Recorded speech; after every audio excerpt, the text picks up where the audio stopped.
Assalamualaikum warahmatullahi wabarakatuh. Perkenalkan nama saya Muhammad Azmi BP 2111142509. Baiklah, saya akan menceritakan materi hukum bab 1 perintah pendidikan Pancasila. A. Menelusuri konsep dan esensi pendidikan Pancasila, nilai-nilai Pancasila sebagai pandangan hidup. Bangsa sudah terwujud dalam kehidupan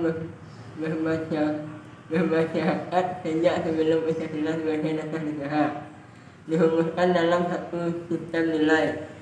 Sejak zaman dahulu, wilayah-wilayah di Nusantara ini mempunyai beberapa nilai yang dipegang oleh masyarakatnya. Sebagai contoh, 1. Percaya kepada Tuhan dan toleran. 2. Gotong royong, 3. Musyawarah. 4. Solidaritas, ketidakkawanan sebagai manifestasi prinsip gotong royong dan solidaritas secara oleh dapat dibentuk pembayaran pajak yang dilakukan warga negara wajib pajak.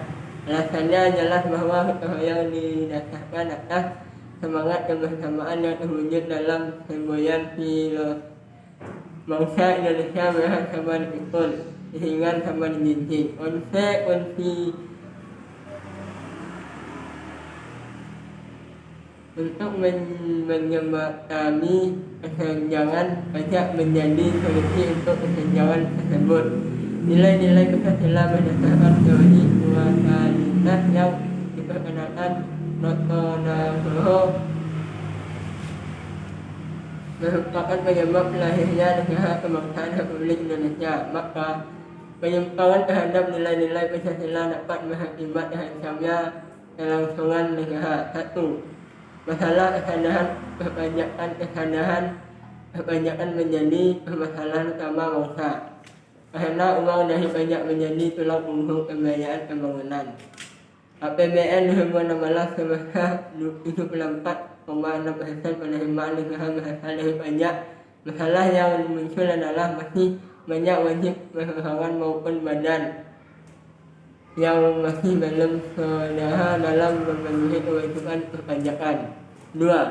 Masalah korupsi transparansi internasional menilai situasi korupsi di 188 negara untuk 2015 menduduki peringkat 88 dalam urutan negara paling korup di dunia. Hal tersebut menunjukkan bahwa masih ditemukan adanya perilaku pejabat publik yang kurang sesuai dengan standar nilai. 3. Masalah lingkungan. Masalah keseharian yang didapati masyarakat Indonesia saat ini adalah sampah pembangunan yang tidak memperhatikan andal dan amdal polusi yang diakibatkan pabrik dan kendaraan yang semakin banyak. Hal tersebut menunjukkan bahwa kesadaran masyarakat terhadap pelestarian lingkungan masih perlu ditingkatkan. 4. Masalah disentralisasi bangsa. Kaitan dalam Catatan Negara Republik Indonesia. Reformasi juga menghasilkan dampak negatif antara lain terkikisnya rasa kesatuan dan persatuan bangsa. 5. Masalah dekadensi moral fenomena dependensi moral tersebut dan tersosialisasikan banyak tontonan yang bukan hanya mengajarkan kekerasan melainkan juga perilaku tidak bermoral seperti pengkhianatan dan perilaku pergaulan bebas. 6. Masalah narkoba letak secara hampir dilihat dari kacamata badan narkoba Indonesia terkecil dalam hal pemasaran obat-obatan terlarang. Sanksi yang diberikan terkesan kurang tegas sehingga tidak menimbulkan efek jerah. Akibatnya banyak generasi muda yang masa depannya suram karena kecanduan narkoba. 7. Masalah penegakan hukum yang berkeadilan. Progresnya penegakan hukum ditentukan oleh kesadaran hukum masyarakat dan profesionalitas operator penegak hukum. 8. Masalah terorisme. Pihak teroris melakukan kekerasan kepada orang lain dengan melawan hukum dan mengatasnamakan agama.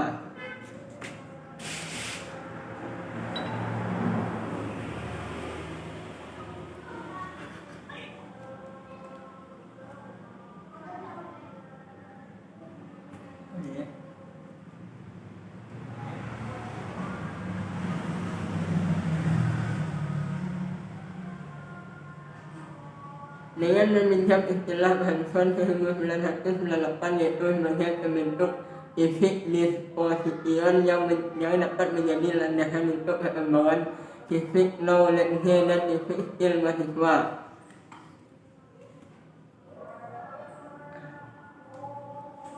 Misi pendidikan Pancasila 1. Pengembangan potensi akademik peserta didik. 2. Menyiapkan peserta didik untuk hidup dan berkehidupan dalam masyarakat, bangsa, dan negara. 3. Membangun budaya Pancasila sebagai salah satu determinan kehidupan. 4. Mengkaji dan mengembangkan pendidikan Pancasila sebagai sistem pengetahuan terintegrasi atau disiplin ilmu sintetik sebagai misi akademik. B. Menanya alasan diperlukannya pendidikan Pancasila di dekadensi moral yang terus melanda bangsa Indonesia yang ditandai dengan mulai mengenurnya ketaatan masyarakat terhadap norma-norma sosial yang hidup di masyarakat. Menunjukkan pentingnya penanaman nilai-nilai ideologi melalui pendidikan Pancasila. Pendidikan Pancasila diharapkan dapat memperkokoh modalitas akademik mahasiswa dalam berperan serta membangun pemahaman masyarakat. Antara lainnya 1. Kesadaran gaya hidup sederhana dan cinta produk dalam negeri. 2. Kesadaran pentingnya kelangsungan hidup generasi mendatang. 3. Kesadaran pentingnya semangat persatuan solidaritas nasional. 4. Kesadaran pentingnya norma-norma dalam pergaulan. 5. Kesadaran pentingnya kesehatan mental bangsa. 6. Kesadaran tentang pentingnya penegakan hukum. 7. Menanamkan pentingnya kesadaran terhadap ideologi Pancasila yang menjadi dasar bagi pengembangan kecerdasan bangsa dalam bentuk kecerdasan ideologi adalah kecerdasan emosional dan kecerdasan intelektual secara spesifik. Tujuan penyelenggaraan pendidikan Pancasila di perguruan tinggi adalah untuk 1. Memperkuat Pancasila sebagai falsafah negara dan ideologi bangsa melalui revitalisasi nilai-nilai dasar negara Pancasila sebagai norma dalam kehidupan masyarakat. B. 2. Memberikan pemahaman dan penghayatan atas jiwa dan nilai-nilai dasar Pancasila kepada mahasiswa sebagai warga negara Republik Indonesia dan membimbing untuk dapat menerapkannya dalam kehidupan bermasyarakat, berbangsa, dan bernegara. 3. Mempersiapkan mahasiswa agar mampu menganalisis dan mencari solusi terhadap berbagai persoalan kehidupan bermasyarakat, berbangsa, dan bernegara melalui sistem pemikiran yang berdasarkan nilai-nilai Pancasila dan Undang-Undang Negara Republik Indonesia tahun 1945. 4. Membentuk sikap mental mahasiswa mampu mengapresiasi nilai-nilai ketuhanan, kemanusiaan, kecintaan pada tanah air dan kesatuan bangsa, serta menguatkan masyarakat berani yang demokratis, berkeadilan dan bermartabat berlandaskan Pancasila untuk mampu berinteraksi dengan dinamika internal masyarakat bangsa Indonesia. Dan kemahasiswaan di 2013. C. Menggali sumber historis sosiologis politik pendidikan Pancasila. 1. Sumber historis pendidikan Pancasila. Pengayaan materi perkuliahan Pancasila sebagai pendekatan historis dan adalah amat penting dan tidak boleh dianggap remeh guna mewujudkan kejayaan bangsa di kemudian hari. 2. Sumber sosiologis pendidikan Pancasila. Bung Karno menegaskan bahwa nilai-nilai Pancasila digali dari bumi pertiwi Indonesia.